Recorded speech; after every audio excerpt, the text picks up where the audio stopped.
അഥവാ സൂര്യൻ അസ്തമിക്കുന്ന സമയത്ത് അസ്തമിക്കുന്ന മുമ്പായിട്ട് ആരൊക്കെ ഉണ്ടോ കൊടുക്കണം. സൂര്യാസ്തമയത്തിന് ശേഷം അടുത്ത സെക്കൻഡ് തന്നെ ജനിച്ച കുട്ടിക്ക് കൊടുക്കണ്ട.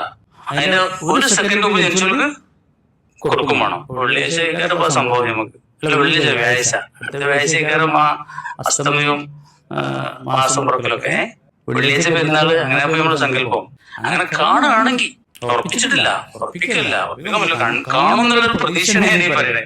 അപ്പൊ ആ വ്യാഴാഴ്ച അസ്തമിച്ച അസ്തമയ സമയത്തുണ്ടല്ലോ, സൂര്യാസ്തമയത്തിന് മുമ്പായിട്ട് ഏതെല്ലാം കുട്ടികളൊക്കെ ഉണ്ടെങ്കിൽ ആ കുട്ടികൾക്ക് കൊടുക്കണം. അസ്തമിച്ച ദിവസം കൊടുക്കണ്ട.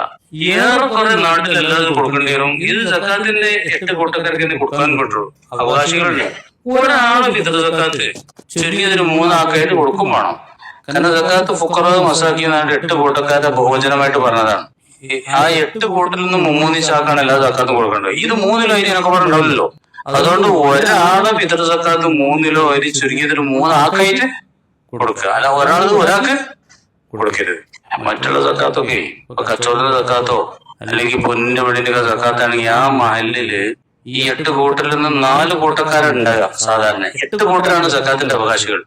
ഫക്കീർ, മിസ്കീന്, പൊതുവിശ്വാസികള്, കടക്കാരൻ, യാത്രക്കാരൻ. ഈ 5 കൂട്ടർ എല്ലായിടത്തും ഉണ്ടാവും. അപ്പൊ 5 വിഭാഗത്തിൽപ്പെട്ട 3 ആൾക്ക് കൊടുക്കണമെന്നാണ് ശരിക്ക് പ്രബലമായ നമ്മുടെ ഷാഫി മതം അനുസരിച്ച് പ്രബലമായ കൗലനുസരിച്ച്. അതിലൊരു കൂട്ടക്കാർക്ക് മാത്രമൊക്കെ ഇവിടെ കൊടുക്കാൻ പാടില്ല. 5 കൂട്ടർ നാട്ടിലുണ്ടെങ്കിൽ 5 കൂട്ടരെയും എടുത്തിട്ട് അതിനൊക്കെ ഒരു 3 പേർക്ക് എന്താക്കണം കൊടുക്കും. ഫിത്ർ സക്കാത്തിലൊരു ഇളവ്. എന്താണ് ഇളവ്? ഒരാൾക്ക് 3 കൊടുക്കാൻ പറയാകെ ഒരു ഇളവാണ്. ഇപ്പൊ ഓരോ ആളേരി 3 ആൾക്ക് കൊടുക്കുക. 3 ഉണ്ടാവും. അപ്പൊ ഒരാളേരി 3 ഉണ്ടെങ്കിൽ 3 ആൾക്ക് ഓരോ കിലോ കൊടുക്കാം. അങ്ങനെ കൊടുക്കണം. അല്ല ഒരാൾക്ക് ഒറ്റ കൊടുക്കരുത്. ചിലപ്പോ ഇപ്പൊ കോയാമ പറഞ്ഞ എന്താ വെച്ചാല് ഒരു പരിധി 4-5 ആളുണ്ടാവുമല്ലോ. ഒരൊക്കെ 3 കിലോ അരി ഇവിടെ ഉണ്ടല്ലോ. അതിന്ന് എല്ലാം പാടെ പഠിച്ചിട്ട് 3 ലോൺ എടുത്തു. ഒരാൾക്കല്ല, ഇത് 4-5 ആൾക്കാ. ആ 3 ഒരാൾക്ക് കൊടുത്തു. അപ്പൊ ഒരാൾക്ക് 3 ആൾക്ക് കൊടുക്കാൻ ആയിട്ടില്ല. അവിടെ ആ പ്രശ്നം വന്നിട്ടില്ല. 3-4 വളരെ കൊടുക്കാം. അങ്ങനെ കൊടുത്താൽ മതി. പിന്നെ വേറൊരു വകുപ്പുണ്ട്. ഒരു പെരിയ തന്നെ ഇപ്പൊ 4-5 ആളൊക്കെ ഉണ്ടാവുമല്ലോ. ഓർക്ക് എല്ലാവർക്കും 5 കൂടെ കൊടുക്കാം. ഒരാൾ കൊണ്ടിട്ട് നിങ്ങൾക്ക് 5 കൂടെ കൊടുത്താൽ പോരെ. അപ്പൊ ഒരാൾ കൊടുത്തില്ലല്ലോ, ഒരാൾ കൊടുക്കരുത്. അതാണ് അതിന്റെ മട്ടം.